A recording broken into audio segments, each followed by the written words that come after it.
मैं doctor A के गुप्ता अपने चैनल जान है तो जहान में आप सबों का हार्दिक अभिनंदन करता हूं, स्वागत करता हूं।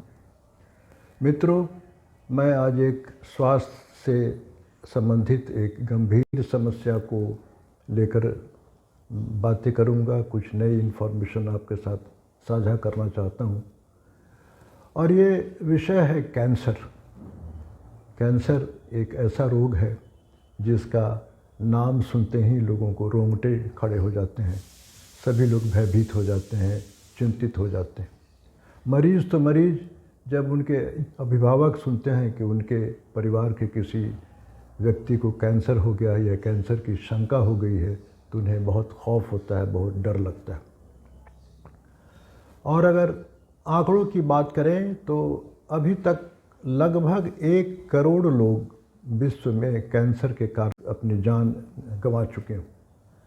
चूँकि कैंसर की में इतने अनुसंधान होने के बाद भी अभी भी डेथ रेट काफ़ी अच्छी खासी मात्रा में लोग है। हिंदुस्तान में लगभग प्रतिवर्ष 11 लाख लोग कैंसर से पीड़ित होते हैं, जिसमें ये देखा गया है कि प्रायः 7 से 8 लाख लोग मौत के शिकार हो जाते हैं।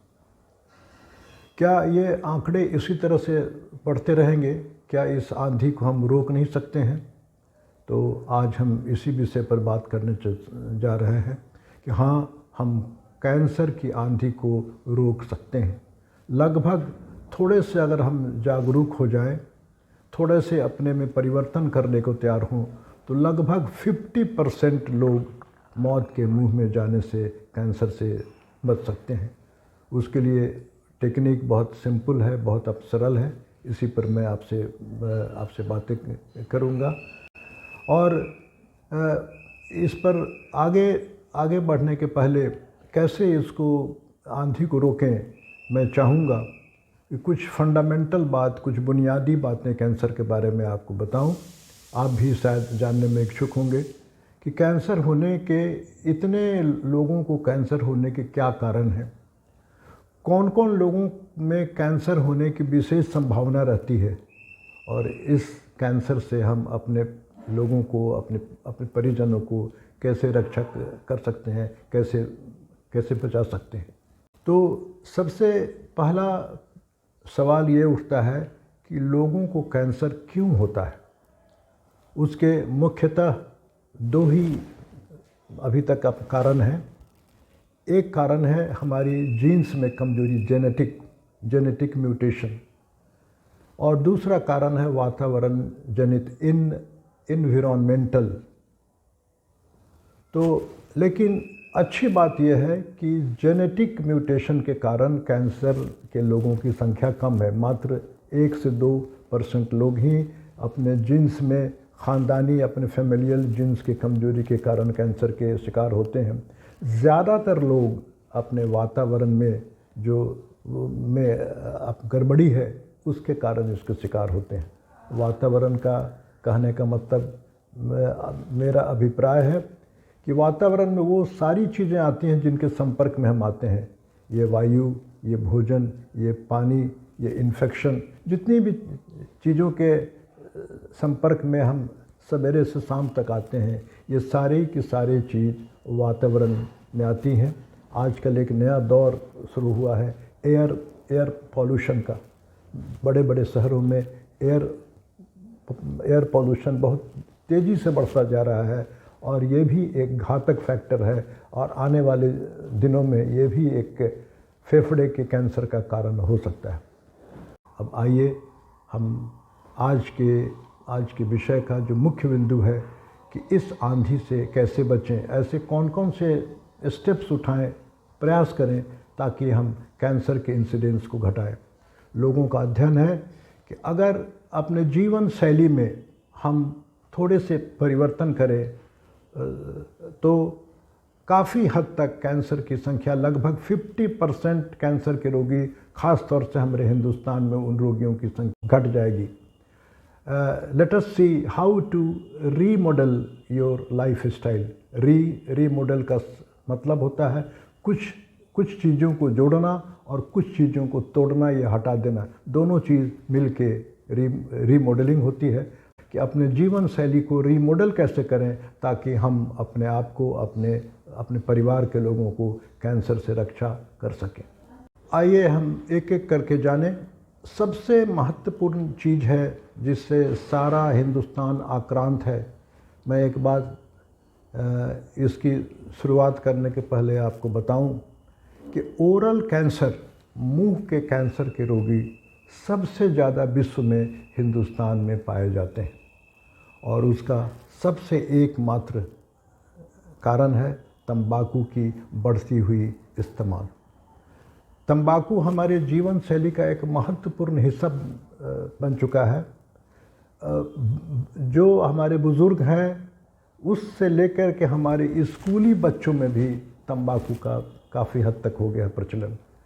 शायद उनको नहीं मालूम है कि ये ख़तरनाक आदत कल को कैंसर का कारण हो सकता है और होता भी है। अभी किसी कैंसर हॉस्पिटल में आप जाएं तो उसके आउटडोर में सबसे ज़्यादा लोग ओरल कैंसर के रोगी पाए जाते हैं और उसमें से भी सबसे ज़्यादा ओरल कैंसर के रोगी उत्तर भारत के जगहों से आते हैं जहाँ खैनी, गुटखा, जर्दा का इस्तेमाल काफ़ी होता है। कुछ लोग तो यहाँ तक खैनी को तंबाकू मानते ही नहीं, उनके जीवन में है, बाल बच्चे परिवार के सभी लोग खाते हैं। मैं यहाँ पर आगाह करना चाहूँगा, तंबाकू का सेवन किसी रूप में करना कैंसर को आमंत्रित करना है। मैं आपसे निवेदन करूँगा कि किसी रूप में भी कैंसर को आमंत्रित ना करें। अनजाने में हो जाए तो आपका बस नहीं है, आपके जीन्स में कमजोरी हो, लेकिन उसको निमंत्रण देना अक्लमंदी नहीं है। तंबाकू को कैसे छोड़ें, इस पर मैं कुछ महीने पहले एक वीडियो में ऑलरेडी हमारी यूट्यूब पर है, मैं इस वीडियो के साथ उसका लिंक दूंगा। मैं महसूस करता हूँ कि तंबाकू की आदत जिनको लंबे अरसे से है उसको छोड़ना बहुत ही कठिन काम है, लेकिन उस वीडियो को जो मैं इसके साथ शेयर करूंगा अंत में, आप गौर से देखेंगे। मैंने ढेर सारी टेक्निक बताए हैं जिसकी सहायता लेंगे तो आप तंबाकू से निजात पा सकते हैं। दूसरी चीज़ हमारा भोजन। भोजन में जो हमारे कमी है कि हम में से ज़्यादातर लोग मांसाहारी हैं। मांसाहारी होना कोई बुरी बात नहीं है। अगर आप मांसाहारी हैं तो मछली का सेवन, चिकन का सेवन, जिसको हम लोग वाइट मीट कहते हैं, थोड़ी बहुत मात्रा में सब्जी सलाद के साथ खाना कोई बुरी बात नहीं है। मगर जो लोग मांसाहारी हैं, मैं उनसे निवेदन करूंगा कि जो रेड मीट है, जैसे बीफ, मटन, खस्सी का मांस, बीफ या पोर्क का मांस, ये रेड मीट की श्रेणी में आते हैं। ऐसे मांस खाने से बचें। अध्ययन से देखा गया है कि रेड मीट का लंबे समय तक इस्तेमाल करने से बड़ी आंत का कैंसर ऐसे लोगों में ज़्यादा होता है। खाने में रेड मीट से बचें। दूसरा जो भोजन है, जंक फूड, प्रोसेस्ड फूड, जो भोजन पैक्ड रूप में मार्केट में मिलती है पैकिंग में, जिसमें प्रिजर्वेटिव बहुत होते हैं ज़्यादा, ऐसे भोजन ना करें। जिस भोजन में बहुत ज़्यादा सैचुरेटेड फैट पड़ी हो, छनी हुई चीज़, तली हुई चीज़, इससे आप बचें। ख़ास तौर से जो होटलों में बनती है, जो मार्केटिंग होती है, जंक फूड मतलब जिसमें ज़्यादा फैट, ज़्यादा एनिमल फैट, डालडा वगैरह, ज़्यादा नमक, ज़्यादा शक्कर पड़ी हो, चीनी पड़ी हो, रिफाइंड शुगर पड़ी हो, ऐसे चीज़ से बचें। ये भी एक कैंसर का रिस्क फैक्टर है। उसके बदले में अपने भोजन को रंगीन बनाएं, हरा भरा बनाएं। आपके भोजन में देखा गया है कि जिनके भोजन में हरी साग सब्जियां, फल की कमी होती है, उनको कैंसर होने का ज़्यादा होता है। अगर आप कैंसर से बचना चाहते हैं तो अन्न के अलावा जो होल ग्रेन, आप गेहूं, चावल, बाजरा, मकई खाते हैं, वो उसके अलावा आप अपने मेनू को रंगीन बनाएं। हरी साग सब्जी, सलाद कम से कम 5 सर्विंग आपके खाने में होना चाहिए। 5 सर्विंग का मतलब होता है 5 कटोरी। 2 कटोरी सब्जी, 2 कटोरी फल और 1 कटोरी सलाद अगर आप प्रतिदिन भोजन में डालते हैं तो आपका भोजन बहुत ही बैलेंस हो जाएगा और कैंसर से रक्षा करने में आपकी मदद करेगा। इस भोजन के बाद तीसरा बिंदु है अल्कोहल का सेवन। कुछ लोग शौकिया तौर पर अल्कोहल शुरू करते हैं और बाद में ही उनकी आदतों में शामिल हो जाती है, एडिक्ट हो जाते हैं। अल्कोहल से लीवर की बीमारी होती है, सभी लोग जानते हैं, फिर भी लोग अल्कोहल का इस्तेमाल करते हैं, यह आश्चर्य की बात है। लेकिन ये देखा गया है कि अल्कोहल रेगुलर जो पीते हैं, अच्छी खासी संख्या में पीते हैं, उनको लीवर के अलावा अन्य अंगों का भी कैंसर हो सकता है। और वो कैंसर है मुंह का कैंसर, गले का कैंसर, इसोफेगस और पेट के अन्य ऑर्गन, पैनक्रियाज का कैंसर हो सकता है। इसीलिए अगर अल्कोहल छोड़ देते हैं तो आपका लीवर भी स्वस्थ होगा, आपका हार्ट भी स्वस्थ होगा और कैंसर जैसी रोगों से आपकी रक्षा होगी। चौथी जो महत्वपूर्ण चीज़ है कि अपने वज़न को नियंत्रण में रखें। देखा गया प्रायः कि जो लोग ज़्यादा मोटे हैं उसमें कैंसर ज़्यादा होती है। महिलाओं में जो ब्रेस्ट कैंसर देखा गया है, ज़्यादातर ऐसी महिलाओं को होता है जो मोटी हैं, जो एक्सरसाइज नहीं करती हैं, जिनके खाने पीने में लापरवाही है, या जिनको फैमिली हिस्ट्री कैंसर ब्रेस्ट का हो। तो वेट कैसे घटाएं, इसका भी हमने वीडियो बनाया है। इस वीडियो के साथ उसका लिंक दिया जाएगा, आप उसको ध्यान से देखें और उसको अगर आप अनुपालन करते हैं तो कम ही दिनों में आपके एक्स्ट्रा वेट हट जाएंगे और आपको बहुत फ़ायदा होगा। मैं कम शब्द में, थोड़े शब्द में बताऊं, वेट करने के लिए खान पान में नियंत्रण, regular exercise, morning walk, gym या योगा। योगा अगर आप करते हैं तो ये एक्सरसाइज भी है, मन भी शांत रहता है और स्ट्रेस की भी काफ़ी कमी होती है और ये कैंसर से आपको बचाने में काफ़ी सहायक है। इसके अलावा ये तो हमारी लाइफ स्टाइल की मैंने आपको बताई। एक और महत्वपूर्ण है जिस पर ध्यान हम लोगों का कम जाता है, एक्सपोजर टू सनलाइट। खास करके गर्मियों के मौसम में, बैसाख, जेठ, आषाढ़ वगैरह, काफ़ी जब गर्मी हमारे यहाँ पड़ती रहती है, हम लोगों को धूप में निकलना पड़ता है। तो देखा गया है कि 10 बजे सुबह से लेकर 3 बजे तक की धूप काफ़ी इंटेंस होती है, काफ़ी कड़ी धूप होती है। और ऐसे धूप में अगर चलने से आपको कोई तकलीफ़ होती है, चेहरा लाल अगर हो जाता है या उसमें जलन होती है या कोई परेशानी होती है, तो अपने डॉक्टर से मिलें। एक सन स्क्रीन करके एक आती है दवा, वो देखने के बाद आपको देंगे, कैसे इस्तेमाल किया जाता है, हर 2-3 घंटे पर लगाया जाता है, ताकि आपकी अल्ट्रा वायलेट रे जो सन रेज में है उससे आपकी रक्षा हो। और ऐसे देखा गया है कि अगर काफ़ी ब्राइट सन हो, इंटेंस सन हो, तो अगर कपड़े आप ढके हुए, फुल स्लीव का शर्ट और अच्छी शर्ट के अलावा पूरे अपने बदन को ढक के निकलते हैं, छाता लेके चलते हैं, या हैट जो लोग पहनते हैं, काफ़ी लंबी ब्रिम के हैट पहने, तो सन ग्लास लगे, तो इनसे भी काफ़ी हद तक सनलाइट से, अल्ट्रा वायलेट रेज से उनकी रक्षा होती है। और एक बहुत कम लोग जानते होंगे कि वैक्सीन भी लेने से कैंसर से रक्षा होती है। ये जो सबसे इम्पॉर्टेंट वैक्सीन है वो है हेपेटाइटिस बी। सारी दुनिया में सभी लोगों को हेपेटाइटिस बी लेना बचपन ही से ज़रूरी होता है। तो अभी जो लोग जागरूक हैं, काफ़ी लोग हेपेटाइटिस बी का वैक्सीन ले चुके हैं। इसकी सुविधा हर अस्पतालों में उपलब्ध है।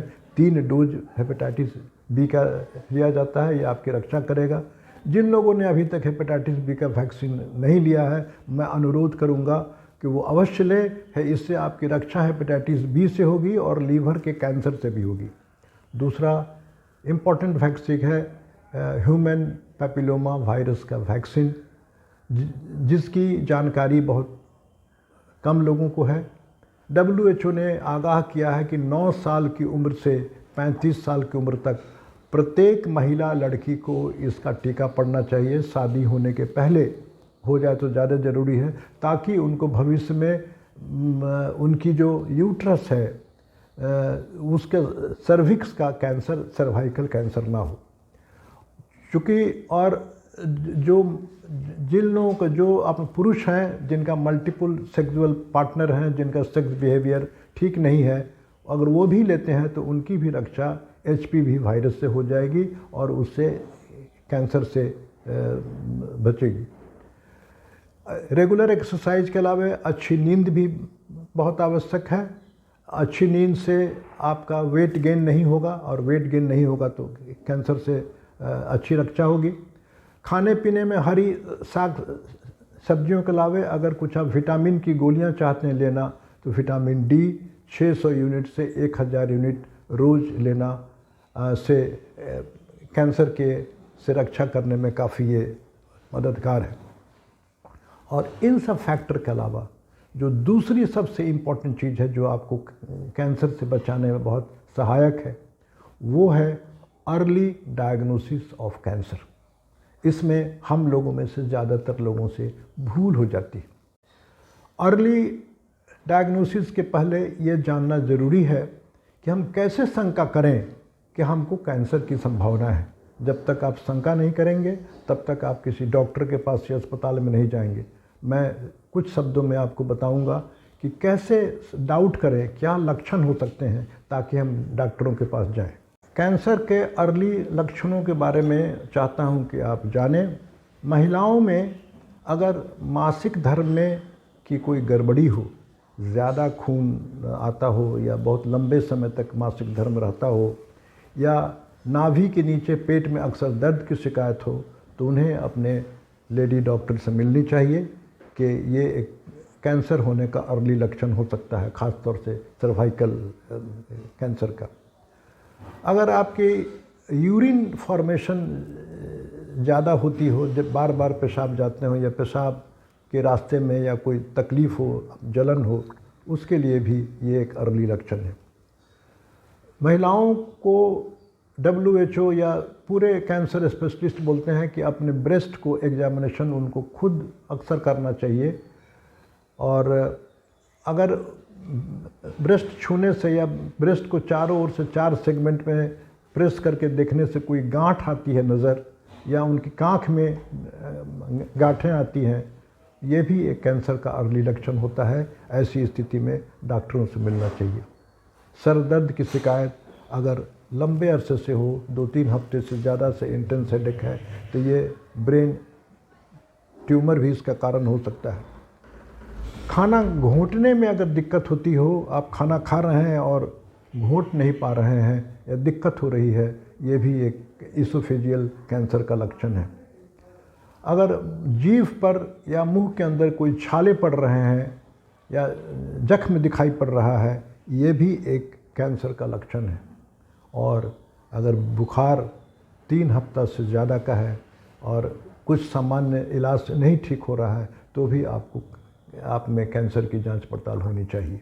महिलाओं में अगर मेनोपॉज के बाद मासिक धर्म जब 45 साल की उम्र में ख़त्म हो जाती है, अगर उसके कुछ दिनों के बाद या कुछ सालों के बाद दोबारा मासिक धर्म शुरू हो जाए, तो भी उनको जागरूक होना चाहिए। ये भी एक कैंसर का लक्षण हो सकता है। और आपका अचानक वज़न घटना शुरू हो जाए, और तो आपको अपने डॉक्टर से मिलें। और कहीं लंप, कोई गांठ गर्दन में, कांख में या कहीं भी हिस्से में गांठ हो, गांठ होना कोई ज़रूरी नहीं कि कैंसर हो, लेकिन उसकी जांच पड़ताल होनी चाहिए। जहाँ तक अर्ली डायग्नोसिस आजकल आसान हो गया है, बहुत सारे जांच पड़ताल के मशीन आ गए हैं। आपको डॉक्टर देखेंगे, अल्ट्रासाउंड की एक विधि है, MRI की विधि है, CT स्कैन की विधि है, पेट स्कैनिंग है, बायोप्सी है, ढेर सारे जांच हैं कि आपको अगर स्क्रीनिंग की जाए तो आपको आसानी से पता लग जाएगा। बहुत सारे मार्कर्स हैं कि जिससे कैंसर है कि नहीं है। तो ये मैंने बातें बताई कि अपने जीवन शैली में थोड़े से बदलाव करके, थोड़े से रीमॉडल करने से आप कैंसर पर अगर विजय नहीं पा सकते हैं तो एटलीस्ट इस आंधी को रोकने में सक्षम हो सकते हैं। 50% 60% हमारे देश में लोगों को कैंसर से बचाव हो जाएगा और वो अपनी जान की रक्षा कर पाएंगे। अंत में सारांश में मैं इतना आपसे निवेदन करना चाहूँगा कि कैंसर से बचने के लिए जागरूक हों और अर्ली डायग्नोस्टिक अगर होता है तो आपको बहुत फ़ायदे होंगे। बहुत सारे केस में लेट हो जाने पर मेडिकल विज्ञान कुछ भी नहीं कर सकता। अगर अर्ली होता तो उसकी अब सर्जरी हो जाए तो पेशेंट ठीक हो सकता है, और लेट हो जाने बाद या कैंसर फैल गई अन्य अंगों में तो कोई डॉक्टर या मेडिकल साइंस वाले लोग लाचार हो जाते हैं। अंत में सबसे महत्वपूर्ण, तंबाकू से अपने आप को बचाएं। तंबाकू तंबाकू तंबाकू, अपने आप को बचाएं बचाएं। अगर आप इस समूचे वीडियो में एक संदेश आप लेके जाते हैं, आपके दिल में उतरी है, वो है कि तंबाकू को ना कहें और जीवन से प्यार करना शुरू करें। जो लोग जीवन से प्यार करते हैं वो अपने आप को तंबाकू, अल्कोहल और गलत आदतों से बचा के रखते हैं। मैं उम्मीद करता हूँ कि इस वीडियो में कुछ जानकारी की बातें अवश्य आपको मिली होगी, जो अगर आप उसे अपनाएंगे तो आपका जीवन सुखमय होगा, खुशियाँ लाएगी। आपको बहुत सारे तकलीफ़ों से, कैंसर, हार्ट की बीमारी, लीवर की बीमारी, डायबिटीज़ से आपकी रक्षा होगी। हेल्दी लाइफ स्टाइल सीखें, जीवन से प्यार करें और इन बातों को अपनाएं। और अगर आपको वीडियो अच्छा लगा हो तो इसको सब्सक्राइब करना ना भूलें और अपने मित्रों में भी शेयर करें। धन्यवाद।